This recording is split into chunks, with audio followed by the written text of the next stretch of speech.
Mon fils a fait pleurer sa sœur le jour de son anniversaire, et je n'ai jamais été aussi fier. Quand mon fils Nathan avait 11 ans, le bus scolaire dans lequel il se trouvait a eu un accident.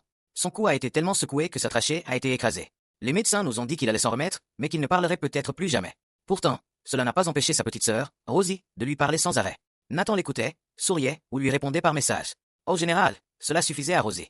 Mais un jour, après une mauvaise journée à l'école, elle est rentrée en pleurs. Elle a couru vers Nathan, et quand il s'est contenté de lui tapoter le dos, elle a murmuré doucement. « J'aimerais juste que tu puisses me dire que tout ira bien. » À partir de ce jour-là, Nathan passait beaucoup plus de temps seul. Chaque fois que j'entrais dans sa chambre pour le vérifier, il dormait, enfoui sous les couvertures. Je pensais qu'il était simplement fatigué par les entraînements de foot. Puis, le jour du 7e anniversaire de Rosie est arrivé. Juste après qu'elle ait soufflé ses bougies, Nathan a levé la main. Toute la pièce est devenue silencieuse. J'étais confuse, car il faisait ça d'habitude quand quelque chose n'allait pas. Mais là, tout semblait parfait.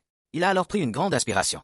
Son visage est devenu rouge, et il a dit d'une voix rauque. « Joyeux anniversaire, Rosie. » Rosie et moi avons éclaté en larmes avant de le serrer dans nos bras. Et c'est là que j'ai compris. Toutes ces nuits qu'il passait seul, il s'entraînait. Il forçait sa voix, endurait la douleur, juste pour vivre ce moment. Rosie sautait partout comme sur un trampoline, répétant sans arrêt. « Nathan, tu as parlé. Tu as vraiment parlé. » Nathan, lui, souriait. Sa voix était encore fragile, mais ses yeux brillaient plus que jamais. Parce que, pour la première fois depuis l'accident, il ne faisait pas qu'écouter, il était enfin entendu.